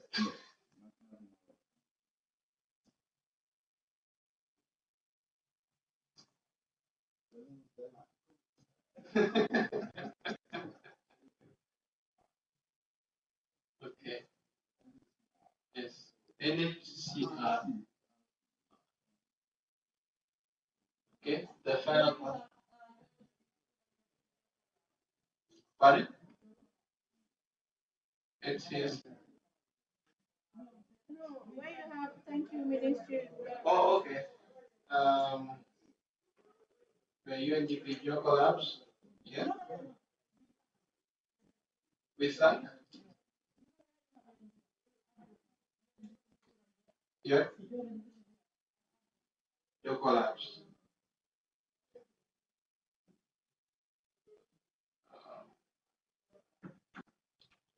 Is it how it's spelled? Yeah. Okay.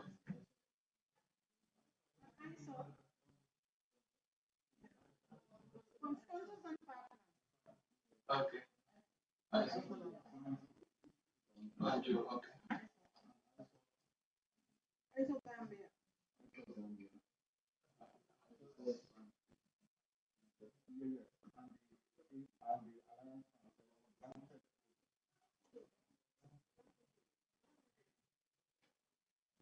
If we make it. Yeah. Yeah.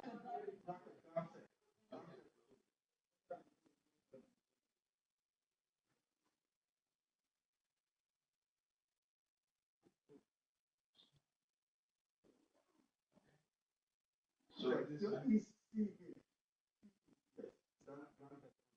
okay, it's fine. Yeah.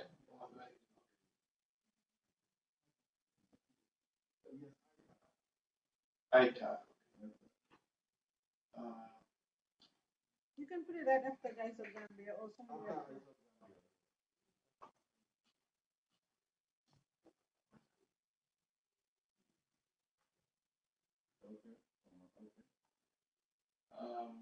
So I can read it now. Yeah.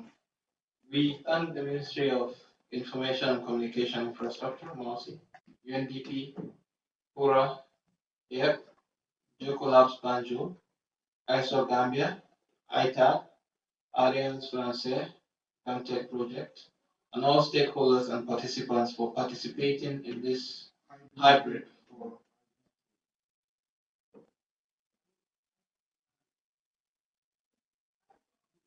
ISO the Gambia. Okay.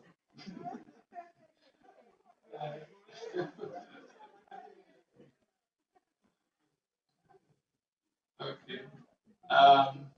For participating in this hybrid forum and look forward to seeing you participate in the 16th Global Internet Governance Forum that will be held virtually in Hybrid. 2021. 2021.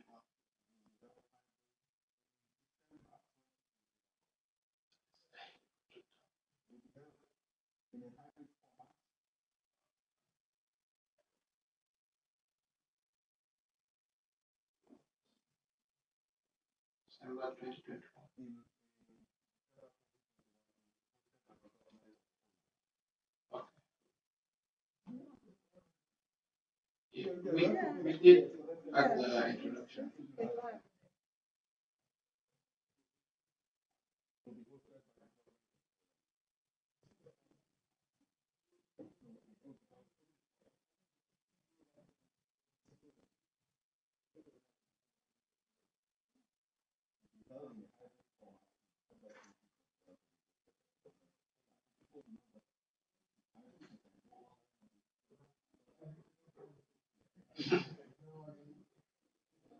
So yeah, we look forward to the committed participation of all stakeholders in the subsequent IGF meetings.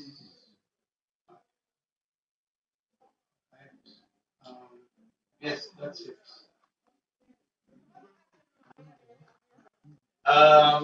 Do you agree to adopt? Thank you very much.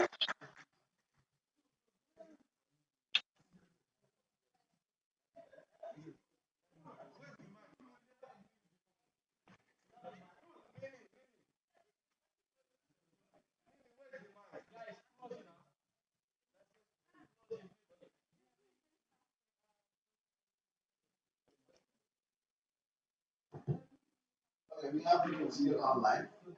So,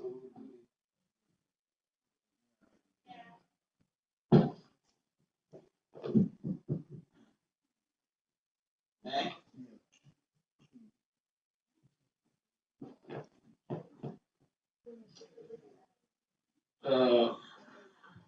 Good afternoon once again. Distinguished panelists who were here this afternoon, and distinguished participants, both online and on site, ladies and gentlemen. We are coming close to the end of the 7th National IGF, that's the Internet Governance Forum. By all standards, it has been an inspiring and enriching forum. This year's discussion was anchored on a main theme and 4 other sub-themes, including digital inclusion and access for Resilient Gambia, accessibility and cost, building a digital economy, where are we in terms of data protection, and theme 4 talks about connecting the unconnected.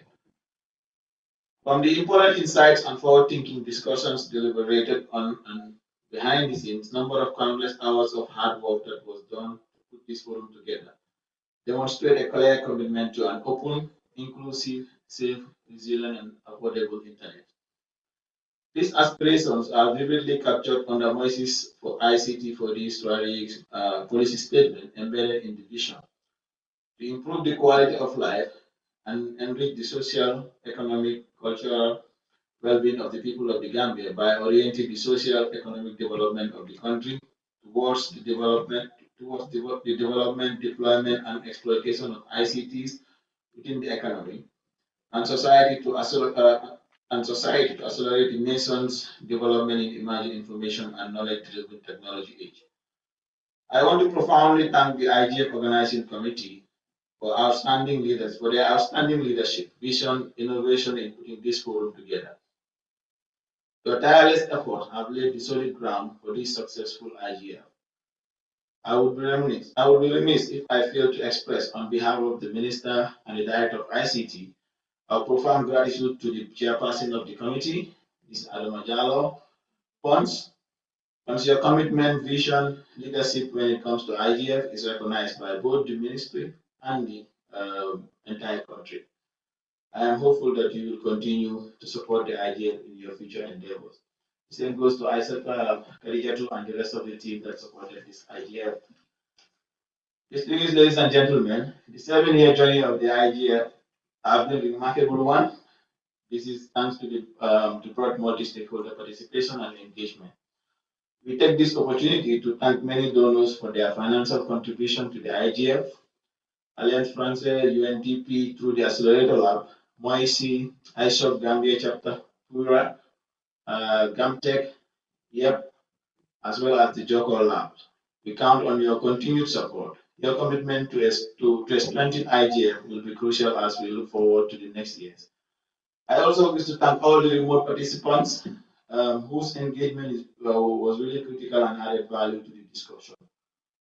Distinguished ladies and gentlemen and dear participants, let's conclude this IGF with a sense of encouragement. Let's go back to the drawing board with a sense of serving this great nation with integrity to create an inclusive and accessible ICT ecosystem. I will end with a quote for us to reflect on inclusion as we talked about inclusion throughout the 2 days. By Cesar Savage, who said, "We cannot seek achievement for ourselves and forget about progress and prosperity for our community.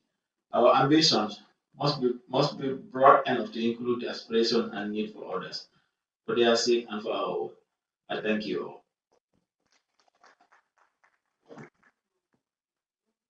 This meeting is officially closed.